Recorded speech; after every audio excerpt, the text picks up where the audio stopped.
The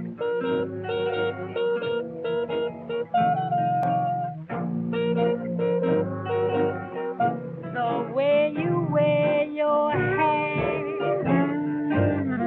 the way you sip your tea,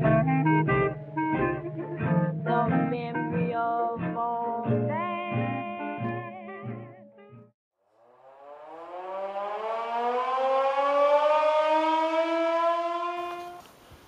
So it's a fine June evening. We're going to have a little wander around and see how the wartime beds are going on. Now the rest of the garden is fair as well. Little bits of wartime creeping into them. Bits of dig for victory. But with a modern twist, I suppose. This is our land girl's bed, Jenny. Grew her a piece of a garden this year. So she's going to be planting in here. I don't know what she's planting. I believe she likes lettuce and beans. So we've given her a wigwam. Maybe ornamental, but we have one knocking around. It's a garden obelisk. And beside the path we have the peter all the way around, and some box bushes. This is the more ornamental side of the garden, not the wall side of the garden. This is where most of the plants have gone, and the rest of the garden they've been put in here. So this is our perennial bed. You can see there we've got some cercium. But right in the middle, if you can see, good King Henry. So even now we've got the kind of cottage garden creeping back in. Then we've got a raspberry, where it's not wanting that. That's on a pole system. So you go further up, we've got daisies, campions, hollyhocks moving through, and right in the middle, I don't know if you can see it, fennel. But even on our garden arch, as we pass through into the more productive side of the garden, well, if I can say productive, more to do with the wartime garden. We look down here, right down here, you see it? We've got a rhubarb, which he planted, which is twining its way up, hopefully all the way up here over summer. We planted some carrots in our roots bed and they haven't really taken. I don't know if it's whether the rain or the cold and then the dry heat. So we've tried something different. We've gone back to a cottage technique.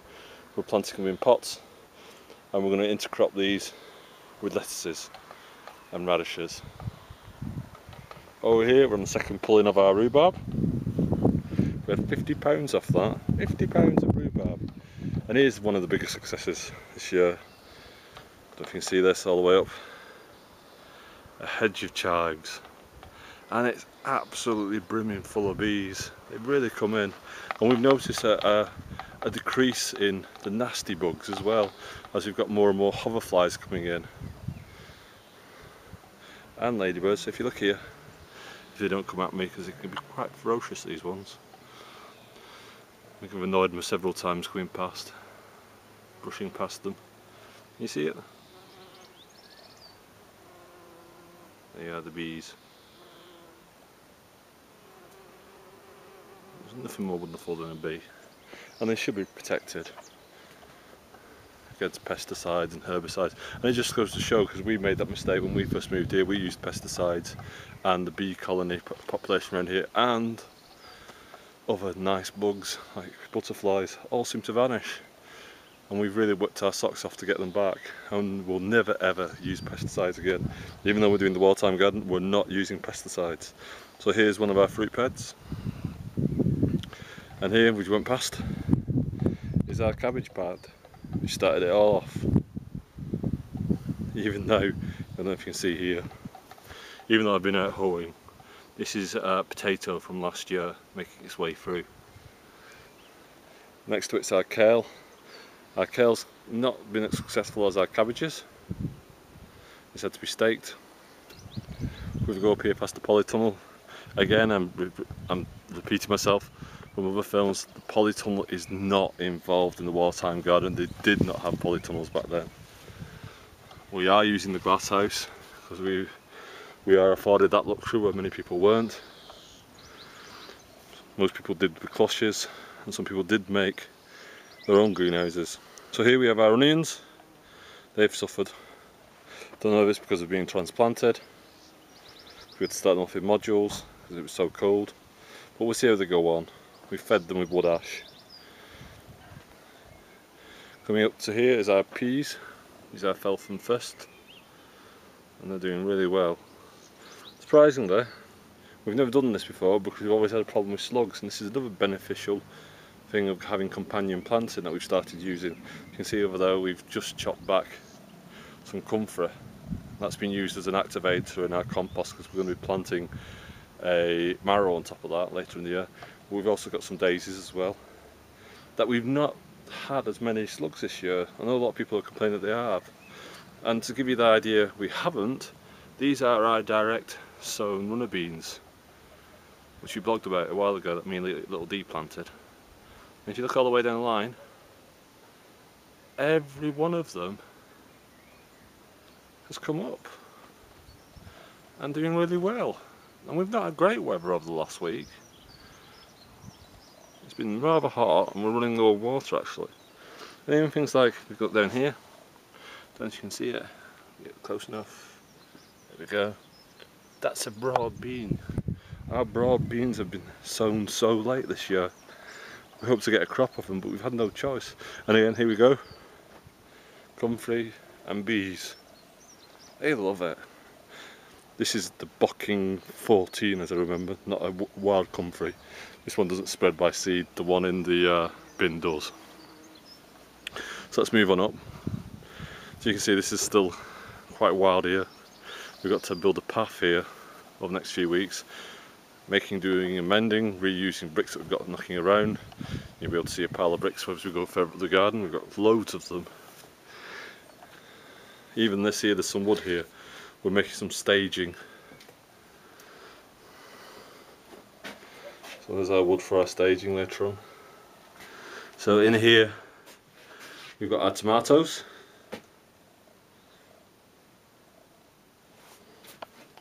And a bit of a nod to the 21st century. We have a chilli, which is Satan's Kiss, which was supplied to us by the wonderful Wild Nursery down in Kent in Hawkhurst. Thanks Emma and Monty, thank you for that. These herbs were no longer supposed to be here. I put them in here over winter, but they seem to be really happy as we've left them. You may have noticed as we were passing some lilies. Yes, we have lilies for the first time. Even our fruit's doing really well this year. That's a blackberry. Here's another one of our wartime beds. And this, believe it or not, was supposed to be carrots and parsnips. Yes, carrots and parsnips. If you go right over here, right down here, this is how pitiful it is. This is how bad spring's been. Which is so really late. There's our only parsnips that have come up so far. And I think we may have to call this a loss and plant it up with chard and lettuce and cabbage. But on the plus side, potatoes are doing well.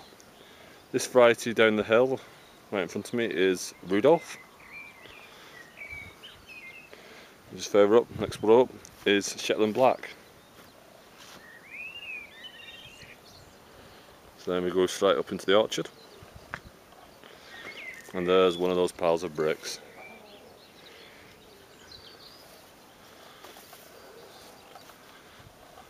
So again, this is one of those beds we've given over to the plants that we've taken out for the rest of the garden, so our perennials have come up here. And hopefully they'll fill in this area nicely. Personally, I'd like to put some rhododendrons up here, but you either love them or you hate them. Love or loathe, and Carol kind of loathes them at the moment. I think she may come around to it eventually. She likes the red ones. Now here's a worry I haven't noticed before. This is on our damson. It seems to have dried up, that branch. So it may have to be cut off. I hope it's not some kind of infection. We've purposely not trimmed this year. We're leaving it to the end of July. We want to see what's coming up. We've actually had common vetch come up, which was a real surprise because we didn't know it was in here. It's died back now. It literally came up in 1 week, we were away, came back and it gone. There's things like this down here. Got cranesbill geranium coming up. So we'll trim that at the end of July, let the wildlife get in. I'm going to make some plant labels for these soon. Rather than buying them, I'm going to try a little tip that I've been picking up about making labels from old tins. And we'll try that one. This is a greengage. You may think planting greengage 1300 feet above sea would be doomed to fail, but look at this. It's the best out of all of them. It's really put some growth on it. It's the most exposed one.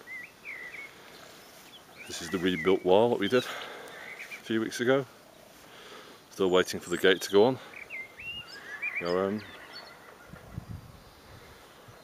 And the hedge now is starting to fill out with other assorted things we've put in. There's some hazel in there. And we've also put some sloe. So there's the hazel. And here's some sloe.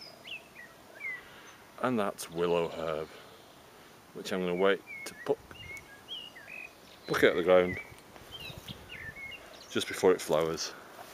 I mean, I can't really win because the bank behind our house, which we don't own,